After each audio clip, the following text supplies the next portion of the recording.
এত সুন্দর একটা ওয়েদারে আমার এখন ক্লাসে যাইতে হচ্ছে, কারণ ক্লাস স্টার্ট হয়ে গিয়েছে। এই তো আমাদের ডম, আমি হচ্ছে ডম থেকে বের হয়ে গিয়েছি, হামাইল চলে গিয়েছে আগেই। আমি একা একা যাচ্ছিলাম, তো তাই ভাবলাম একটা ব্লগ বানানো যেতেই পারে। হে এভরিওয়ান, কী অবস্থা সবার? আসসালামু আলাইকুম। এই তো আমি যাচ্ছি আস্তে আস্তে, একটা ব্লগ বানানোই যায়, ভাবলাম আজকে তো একটা হ্যাট্রিক দিয়ে যাবে, তো সেটারই একটা ভিডিও বানাই রাখি। আমি আস্তে আস্তে এখন যাব ট্রামের স্টেশনে, তারপর ওখান থেকে আমার ভার্সিটির উদ্দেশ্যে যাব। তো এই তো ট্রামের স্টেশনে এসে গিয়েছি। এখানে এখন অরেঞ্জিস টাইপ হয়ে আছে, কারণ এটা অটোমের টাইম। এরপরে স্নোর সময় একদম সাদা হয়ে যাবে, আর গ্রীষ্মের সময় তো সবুজ থাকে, এটা তো আগেই দেখেছেন। তো এটা আসলে খুবই সুন্দর জিনিসটা। আমি ট্রামে উঠে চলে যাচ্ছি বানহপের উদ্দেশ্যে। তো রোদের জন্য না এই জায়গাটা এত সুন্দর লাগতেছিল। এই তো আমি বানহপে চলে এসেছি, এখন এখান থেকে আড়ি নিয়ে আমি হচ্ছে ফুলডাতে যাব। তো আমার ট্রেনটা যে প্ল্যাটফর্মে, আমি ওই প্ল্যাটফর্মের ওইদিকে যাচ্ছি। আমার ট্রেনটা এখনও আসেনি, ওই যে চলে এসেছে। কিছুক্ষণ ওয়েট করার পরে এখন আমি ট্রেনের মধ্যে উঠে পড়ব, তাড়াতাড়ি যাতে ভালো সিট পাই। তো ট্রেনে বসে পড়েছি, রোদ খাইতে খাইতে যাচ্ছি, কারণ এটা ভিটামিন ডি সবসময় পাওয়া যায় না। তো ফুলদার রাস্তা আরও সুন্দর, কারণ এটা হচ্ছে শহরের থেকে একটু বাইরে। এটা পুরা ছবির মতো পাহাড়, গাছপালা আর ছোট ছোট ঘরবাড়ি আছে, যেটা দেখতে খুবই সুন্দর। এই যে আমি মাঝে মাঝে ভাবি এখানে একটা বাড়ি থাকলে কত সুন্দর না হয়, তাই না? একটা গাড়িও দরকার। হবে ইনশাল্লাহ।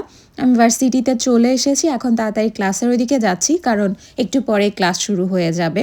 তো এখানে আরও কিছু ফ্রেন্ড পেলাম, বাংলাদেশি, পাকিস্তানি সবাই ছিল। ওই যে হামাইল, ওর ক্লাস শেষ, এখন আমার সাথে এটা ওর ক্লাস। তো ক্লাসে এসে পড়েছি, ক্লাসেও সুন্দর রোদ আসছিল, কারণ ক্লাসের বাইরে হচ্ছে উইন্ডোটা পুরা কাচের, অনেক বড় উইন্ডো। তো এই রোদটা আবার ভাল লাগছিল না, জন্য দূরে বসছিলাম। ক্লাস করে ওয়াশরুমে গিয়ে ভাব নিচ্ছিলাম।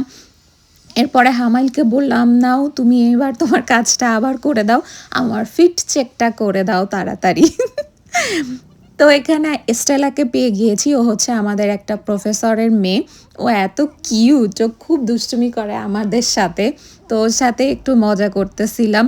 ও এখানে বসে বসে আমাকে হচ্ছে ছোট ছোট পাথর কুড়ায় কুড়ায় আমার হাতে দিচ্ছিল, আমি আবার ওইটা নিচ্ছিলাম। ও খুবই মজা পাচ্ছিল খেলে খেলে। কিউট না বাচ্চাটা? মাশাআল্লাহ। ওর নামটা অনেক সুন্দর, স্টেলা। স্টেলা মানে হচ্ছে স্টার। ওর আম্মু আমাকে বলেছে, উনিও অনেক ভালো। তো আমরা ক্লাস করে পমিস কিনে নিয়ে এখন ট্রেনের জন্য ওয়েট করছি, বাসায় চলে যাব, কারণ বাসায় গিয়ে আমাদের আরও একটা ক্লাস আছে, ওইটা করতে হবে অনলাইনে। এই যে আমাদের ফেভারিট পমেস আর মেয়োনিজ অ্যান্ড সস, এটা খাইতে খাইতে এখন যাব, কারণ হচ্ছে আমাদের একটু ক্ষুধাও লেগে গিয়েছে। এখন হাতের কাছে যেটাই পেয়েছি ওটাই কিনে নিয়ে আমরা যাচ্ছি আস্তে আস্তে খাইতে খাইতে। তো যেতে যেতে আমাদের বেজে গেছে প্রায় 4:30 মতো। এই দেখুন আকাশটা কি সুন্দর লাগতেছে, তাই না?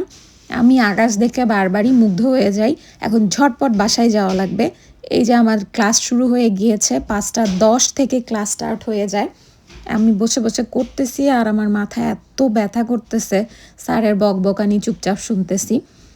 প্রফেসরের বকবকানি তো শোনাই লাগবে, কারণ পড়াতো লাগবে। তো ক্লাস শেষ হয়ে যাইতে যাইতে রাত হয়ে গিয়েছে। এখন আমি আবার কিচেনে চলে আসছি, কারণ রাব্বিও আসবে। আর আমি এখানে বিরিয়ানির মাংস ম্যারিনেট করে রেখেছিলাম, সব কেটে নিয়েছি। আমাদের রাতে হচ্ছে বিরিয়ানি করতে হবে। ওদিকে ডিম আর আলু সিদ্ধ করতেছি, সব প্রিপারেশন ডান। আর এখানে বেরেস্তা নিয়ে নিয়েছি, এটা হচ্ছে কিনতে পাওয়া যায়। এটা এত মজা খাইতে, আর কষ্টও কমে গিয়েছে অনেক, কারণ আমার আলাদা করে আর করতে হয় না। এই বেরেস্তাটা দিয়েই কাজ হয়ে যায়। আর এদিকে ঠান্ডায় আমার হাত জমে গেছে একদম। আর ডিমটা সেদ্ধ হয়ে গেলে আমি হচ্ছে মিটটা বসাই দিব। এখানে বসাই দিছি মিটটা। হামাইলও চলে এসেছে, ও আমাকে হেল্প করতেছে, আসলে অনেক হেল্প করে। আমি এদিকে সব ভেজে নিচ্ছি, আলুটাও একটু ভেজে নিব, কারণ বিরিয়ানিতে আলু খাইতে অনেক মজা লাগে। আর হামাইল আমার এই বিরিয়ানিটার নাম দিয়েছে হচ্ছে বেঙ্গলি বিরিয়ানি, ওর ভালোই লাগে। আমাদের সব কমপ্লিট, এখন হচ্ছে আমরা বিরিয়ানিটা দমে দিয়ে দিব, এই জন্য সব অ্যাসেম্বল করতেছি। প্রথমে বেরেস্তা দিয়ে দিলাম, তারপরে হচ্ছে একটু গুঁড়া দুধও দিয়ে দিব, এই যে।